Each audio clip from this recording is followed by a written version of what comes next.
Hey everyone, so I'm out here with the Limitless again. Beautiful day out, slightly breezy, but shouldn't be an issue.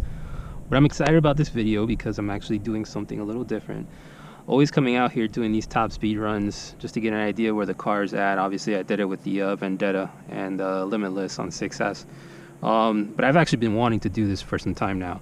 I don't know if you guys are familiar with the draggy, which measures 0 to 60, quarter mile, 60 to 130, all different types of measurements as far as the performance of your vehicle.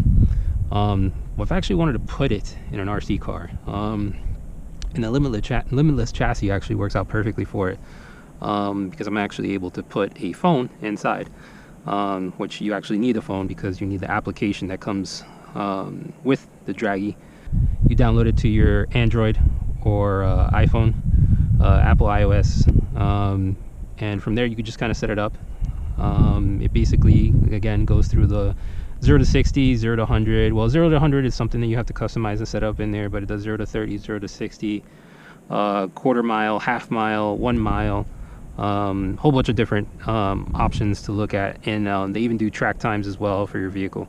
So this is something that I've never actually put into an RC car, and I've actually been curious as far as like what type of performance I'd see from the Limitless. It's something I actually want to put in the Vendetta as well, but it might be a little bit more difficult because the Vendetta is such a smaller chassis. But yeah, let me pop everything open so you can kind of see how I have things set up with the vehicle and the device itself.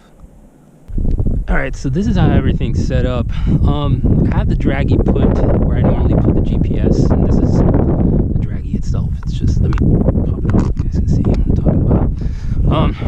So it's just a little device here, and it's got like a magnetic piece on the bottom so you can actually situate it in your car. It comes with these little magnetic pads, really thin, and what you do is basically take the 3M adhesive that it comes with on the back, place it on your dashboard, and then this will actually stick on it. You don't need the 3M dual lock, but I'm just using it to kind of keep it in place here. So yeah, so this is a draggy device, and I'm just going to situate my phone in here, set everything up, and then go ahead and make a pass. Like I said, you do need the application on your phone to run it, so I'll be setting myself up on that end, running this way. I have something set up over there, roughly around 660 feet out, which is 1/8 of a mile. So I can't run a full quarter mile here, because I only have about 1,500 feet of room. Quarter mile is about 1,320 feet, and that's not going to give me more than enough time to stop. I'll end up crashing into the curb down there, but yeah. So I have I have something set up down there that'll let me know exactly when to kind of let off. I'll probably be situated right here, but I'll line up the car first on that end, make sure the application is running, and then make a pass.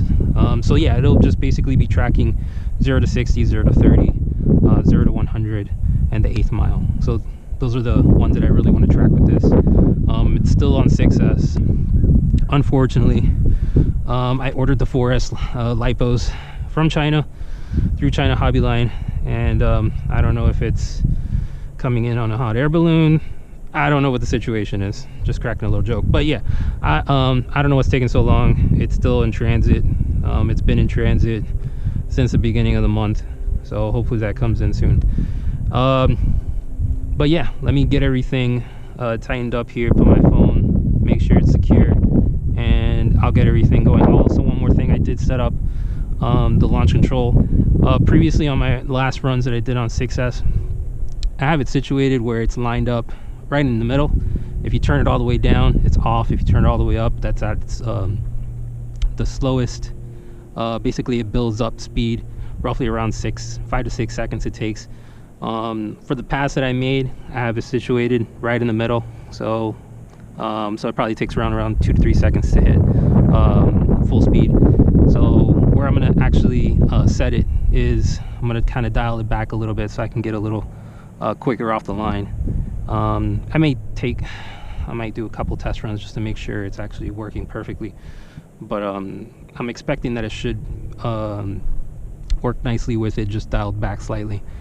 So yeah, let me get everything buttoned up, closed off, and I'll have the car lined up and ready to go, and then we'll check those draggy times and see how well the car performed. I'm expecting it to be insanely quick, 0 to 60, and running the 8th mile along the same lines as some supercars out there. So this will be really interesting. I'm pretty excited to see how it does. All right, guys, so I'm in position. Draggy's on, starting to read. I set up the phone, so I'm lined up. I'm gonna be heading straight out. 660 feet.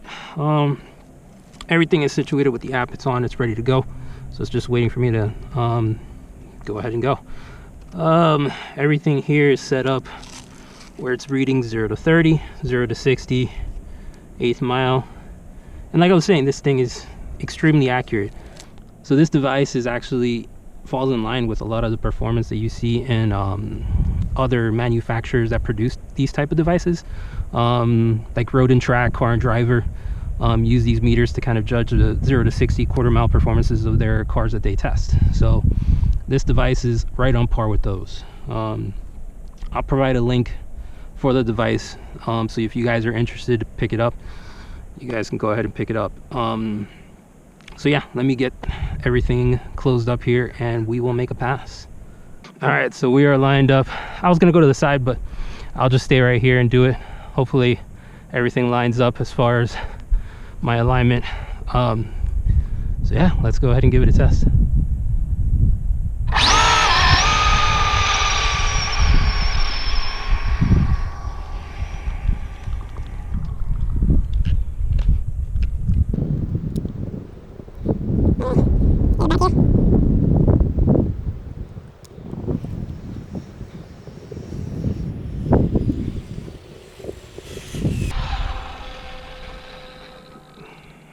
That was insane. Those tires ballooned like crazy, but it picked up traction and went. All right, let me pop the cover off and see what numbers we got. All right, so I'm gonna open this. So I'm gonna take the phone out. So I'm gonna be just as surprised as you guys are with the results. So let's see what we got.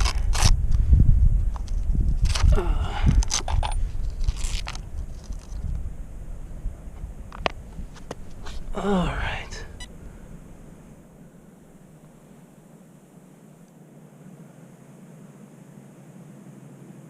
Okay, this is all right. So we have 0 to 60 in 2.1 seconds. Pretty dang fast, actually. So 0 to 60, 2 seconds. So that 1 foot rollout, that's actually the standard that you see for most of the cars that are tested out there. So whenever you see a 0 to 60 time, most of the time it's with the 1 foot rollout. So the 0 to 60 time on the Limitless on 6S with this current setup, my Monster X8S, Castle 1717 1650 kV motor on a, I believe that's a 34, yeah, 34 tooth pinion, and we got 0 to 60 in 2 seconds, which is pretty crazy. Let's see what other times we got here. 0 to 100 in 3.92 seconds. Extremely quick. And I'll actually pop up some of the performance numbers for supercars and hypercars just to compare, to see how quick this car is compared to those. 8th mile, ran an 8th mile in 6 seconds. I don't have a mile per hour on it. Don't know why it did that.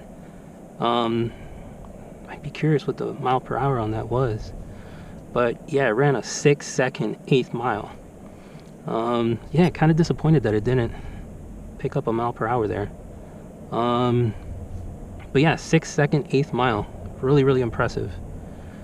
Actually, let me go back to that 8th mile again. That was with a 1.56 60 foot. So if anybody knows about drag racing, a 1.56 60 foot is actually pretty good.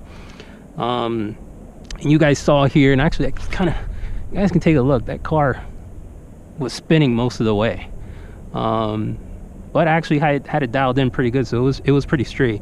So we got a 6 second 8th mile. I would assume that the 8th mile was at over 100 miles an hour, because we did hit 100 miles an hour in 3.92 seconds. But yeah, it's really weird that it didn't read a 660 feet, 8th mile, 660 feet. So yeah, it's really confusing as to why it didn't read the actual mile per hour on that. But yeah, I'll go ahead and post these numbers, and again, I'll post as well where you can get the draggy. And if anybody's interested in picking it up, you guys can go ahead and pick it up and do the same path, do a similar test. I'd be curious to see what this car does on 8S. Maybe turning up the launch control a little bit more, kind of gradually go into the pass on 8S, because there's no way I'd be able to do this same pass with this setup, with this launch control setup on 8S. It would just burn the tires. But on 6S it worked out perfectly. But yeah, I guess if you guys have any questions or comments, just leave them below. Yes, I just wanted to pop back in here one more time. I was kind of going through the app, and as I scrolled down, I kind of noticed this number up here. I could be wrong on this, and I'll have to verify, but if I'm not mistaken, that 111 could be the mile per hour it hit at top speed. Again, I'll have to verify, but I think that's the top speed it hit on the pass. If that's true, then this is a new top speed record for this setup, as it was 106 before. So if that's the case, the car did 111 at peak. So I would assume that at peak it was somewhere close to the 8th mile when it hit that 111. So I would assume it would be somewhere close to 111 when it did that 6-second 8th mile. I could be wrong. Again, I'll look it up just to make sure, but I think that might be correct as far as that mile per hour, that number in that box. It could be 111, could be the top speed that it hit during that run. But yeah, so yeah, I'm gonna go ahead and close out now. Thanks guys for watching, and I'll catch you guys on the next one.